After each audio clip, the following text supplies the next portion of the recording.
there, and a very warm welcome to this special broadcast this evening here at World is One News. I'm Molly Gambhir. The government has finally bitten the bullet in one of its boldest reform moves.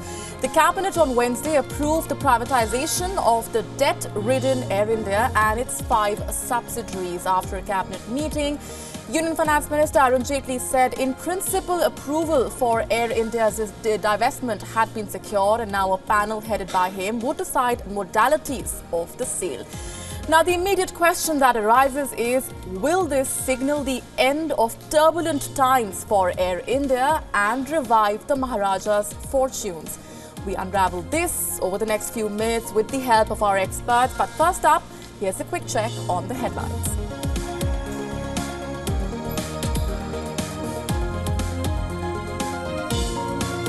Government and opposition lock horns over GST rollout. Congress boycotts the GST rollout session. Government says entire nation is ready for GST.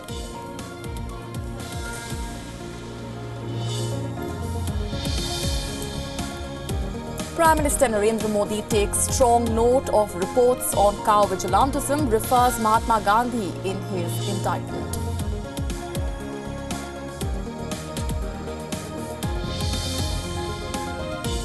Army Chief General Bipin Rawat reaches Sikkim to begin his 2-day Northeast tour. The Army Chief's visit is significant in the light of skirmishes along the LAC with Chinese troops.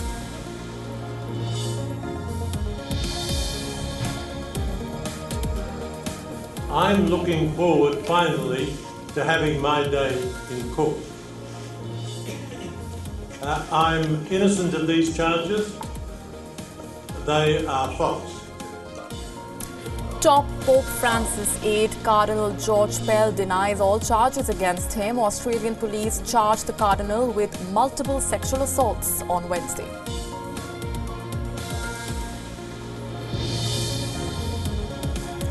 The Donald Trump administration sets new visa criteria for 6 Muslim nations as the temporary travel ban comes into effect. Travelers from these countries will require close family or business ties for ban exemption.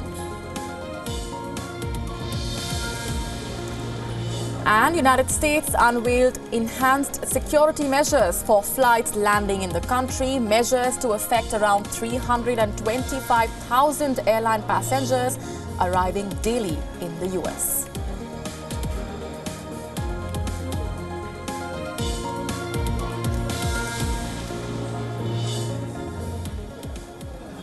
On to our top focus at this hour, as promised. From a postal air service to complement the British Airways in 1932 to the flag carrier Air India, from its first Boeing 707 to a merger with a domestic carrier and mounting losses. Air India, the airline all Indians love to hate but ultimately choose for the feeling of being home, is now up for sale. Senior foreign editor Padma Rao takes a nostalgic look back over the many decades since the birth of the airline.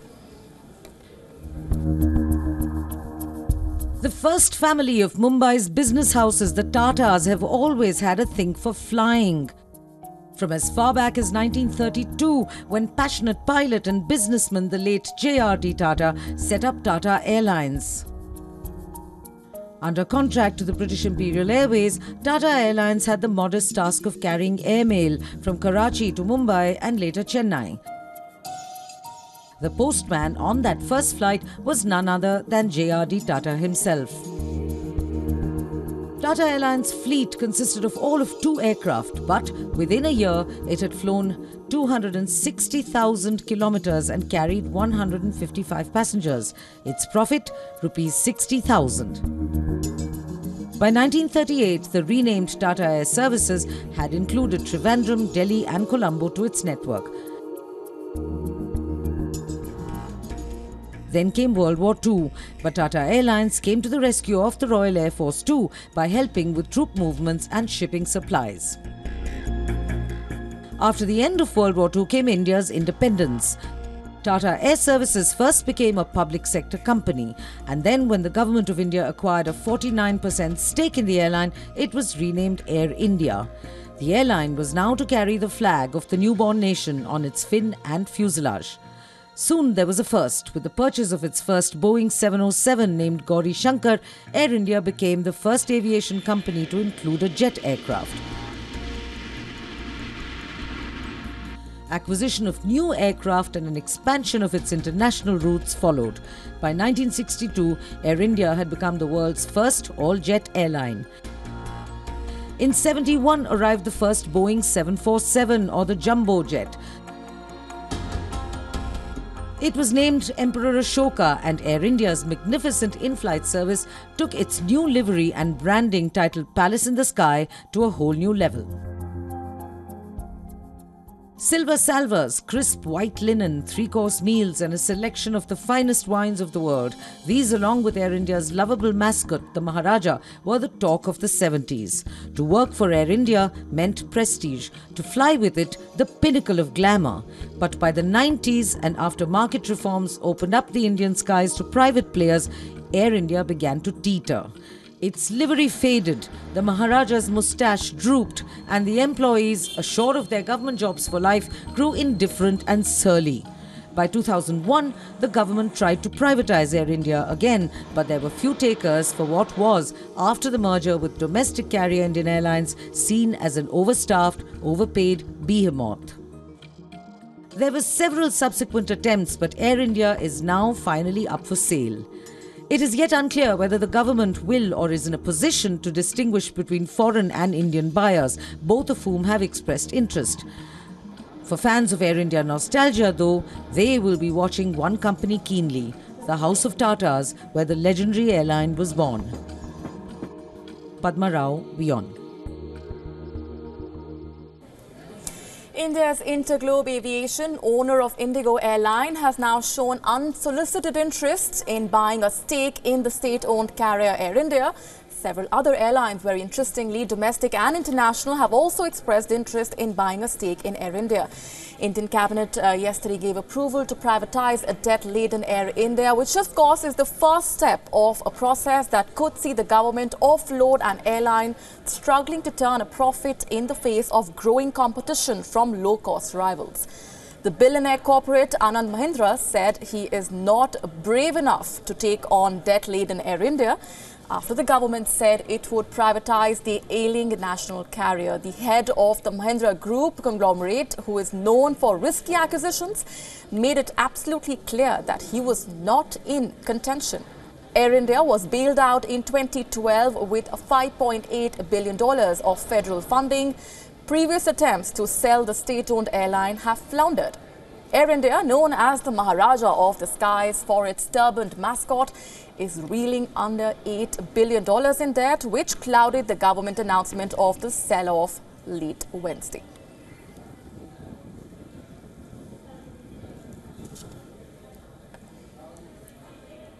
Why don't we now take a step further and break this down for our viewers over the next few minutes. Joining us here in WION studio is our chief business correspondent, Sumit Chaturvedi. Sumit, first up, this of course is only the first step of a long process. The quantum, the modalities will be worked out by the government. Where does the next step really go from here? Well, the biggest step here and the biggest question, who will buy Air India? Yes. In the words of Aviation Minister Raju, who will be Bakra for that? He just called the buyer Bakra a few days back. Now the biggest question is, who will buy Air India? Recently, many, we can say that entities have shown interest, including today's Indigo, while writing a letter to Aviation Ministry saying that they will be interested in buying the stake in Air India. Also, a big question would be what happens to the assets and the planes, and the biggest thing is 40,000 employees. That is also considered as one of the big liabilities which Air India is having. Remember those, last-minute strikes which Air India employees were, organizing and putting lots of plans in jeopardy of passengers. So all that has to be dealt with. So the big question is, who will buy Air India? Government is ready to sell stake, but who will buy? Having said that, definitely government would have done its own homework properly. Let me take you back to certain years when government opened doors for FDI. Well, government in 2012 allowed 49% stake to be sold in Indian carriers to foreign airlines. That was first step. Few days later, government allowed 100% in airlines to be sold to foreign entities. Well, currently, airlines can't buy the 100%, but foreign entities can buy. So what it looks like to me that government can invite certain Gulf sovereign wealth funds combined with certain airlines or big industrial houses to buy a stake in Air India. And I must tell you that Gulf airlines, which are plush with cash because of the low crude prices or their own crude prices, can easily buy a stake in Air India because the kind of fleet size or the kind of, we can say that, expanse it has, very few airlines in the world has currently. All right, Sumit, stay with us. Let's also take a question across to Mr. Amber Dubey, who's joining us. He is the KPMG's aerospace head and is joining us for more on this. First up, Mr. Dubey, do you see this as a step which could revive the airline's fortunes? The privatization of Air India is a very positive step. Airline is a 24/7 business where decisions have to be taken on a split-second basis. And this cannot happen in the government setup. So I think the government is very right in finally mustering enough political courage and deciding to go for privatization of Air India. This will change the fortune of Air India, its employees, its vendors, and its passengers too.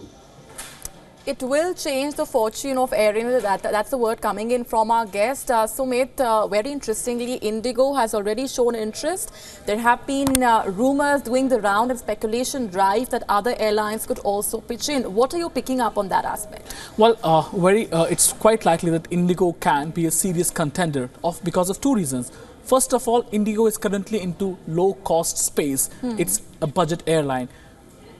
Buying stake in Air India at a very convenient rate will give them a footprint which will be easily, they will be easily expanding into one side low-cost carrier, the other side we can say that Air India, which is a premium airline. Second thing is the flying rights. Remember, in aviation business, the biggest thing is slot and flying rights. Air India has the flying rights to fly to any country in the whole world because it is a government-owned airline. It has the first right to fly to any nation. If I explain it properly, if there is any flight to be started to any other nation, Air India has the first right.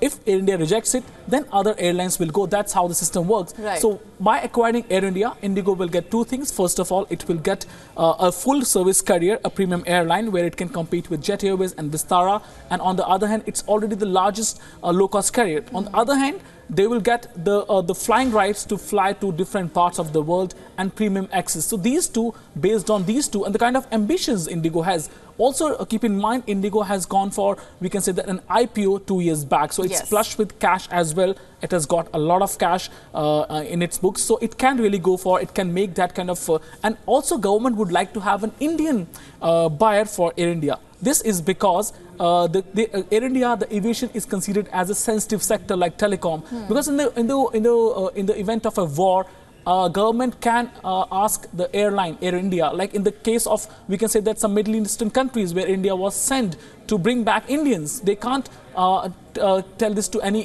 government, any private airline. So here they would like Air India to remain with some Indian entity, and that would be Indigo. And previous attempts, of course, as we've been pointing out, Sumit, have floundered in the past due to the absence of potential buyers. Let me take a question across to Mr. Dubey on how many have been talking about how this is an asset which has, of course, been referred to by economists as one which should have been sold off way back. Do you see this as an appropriate timing for this decision? See, Air India should have never gone into the government's hands.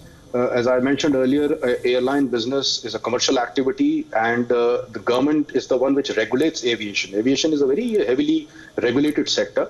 Now, the moment the government is an operator as well as a regulator, obviously there is a conflict of interest. So in most of the countries in the world, the airline sector is completely run by the private sector. So yes, the government should have never taken over Air India in the first place. But now that it's already happened, I think it's good that the government has decided to move on from it. Stay with us both, Mr. Dubey and Sumit. Also joining us now on the broadcast live over the phone line is Mr. Kanu Gohain. He is the former DGCA. Thank you very much, sir, for speaking with us. First up, what do you make of this decision that the government finally has taken of Air India being divested? Well, yes, this is a move which is never too late, but it's the only solution to make this airline survive because of the mounting losses year to year, and because the airline, what we can say, is a sinking ship now. So to revive this ship, so they have no other alternative but to disinvest this airline, and this is a welcome move. A welcome move indeed, sir. An asset that some economists have long argued should have been in foreign hands. In retrospect, could this decision have been taken earlier? It should have been taken earlier when the situation was deteriorating financially. But, you know, there was always a side which would say that let's give another try, let's give another try.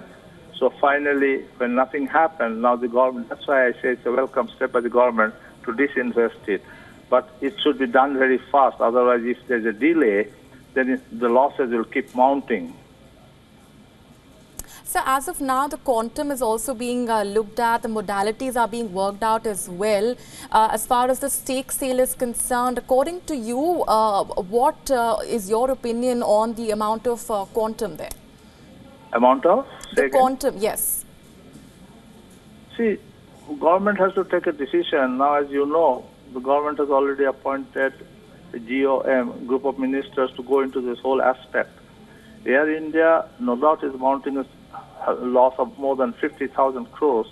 But at the same time, the government has to look into the assets of Air India. There are some assets in Air India which are high-value assets are there. So now the question will arise whether these high-value assets will also be given in the disinvestment process or not. For example, the infrastructure of real estate which Air India has, not only in the country but outside also, in the international arena also, they are high-value assets. Then again, the slots at many of the Western airports, Air India has those rights. Those are also high-value assets. Now, we have to wait and watch what government decision is, how to dispose of these high-value assets. Will they keep it to themselves, or will it give it in the disinvestment process for the other takers? Right, sir. Our chief business correspondent would also like to pose a question to you. Oh, well, thanks for talking to us, Mr. Gohain. I would like to ask you, so you were there when most of the things were happening with Air India, like many times strikes happened and there were also charges of corruption and all. Do you think this will be an impediment to the sale of Air India? So according to you, what can go wrong with the Air India stake sale also? See, I'll tell you very frankly, yes, you are right. Air India made its last profit of only 40 crores. That also when the head of Air India was an acting head. Now what has happened, the heads of Air India, they come for short-term durations. So 2 years at the most, 2.5 or 3 years. Now how can you expect an organization to be led by people who are temporarily or for short time they are planted on the top? By the time they understand what airline business is, it's time for them to go. So that was the tragedy. The whole management was not stabilized to look into how Air India was sinking. So, Mr. Gohain, many mistakes have been committed in past. Do you think that it's going to be that easy to, you know, just forget all these mistakes or wipe them out from the minds of people or the potential buyer? You are right. The potential buyers will then realize what had gone wrong. It's in the know-how. Many of those who are watching from the sidelines, whether to go in buying Air India or not buying Air India. The decision has to be taken by them. You are correct when you say that there are many lapses had happened in the past. But you see, what has happened in the past cannot be brought back now. All right, so what's happened in the past cannot be brought back. Only hoping that this Great move, bold move that's been taken by the cabinet will go in the right direction. Let's leave it there for the moment. Thanking Mr. Kanu Koheno for joining us on the broadcast. Sumit, a very interesting point that comes across with that conversation as well.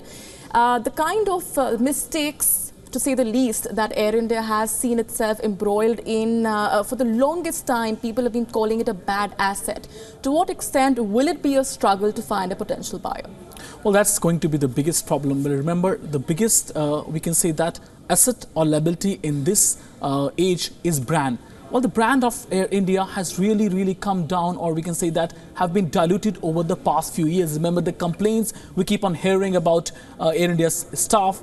So the brand has been diluted. So whosoever comes has to work a lot on the branding of Air India. So when the brand is diluted, people are not ready to go or to pay the top dollar for traveling Air India. You should admit that it is not the top of the mind of people when they really want to travel in Air India. So brand has really diminished. So here, the biggest challenge is to revive the brand, not only the airline. And any airline that is going to buy Air India will have to spend a lot on Air India, the branding of Air India. In fact, they have to do all things possible to first, we can say that, rewrite the whole story of Air India. And that's going to be a big challenge.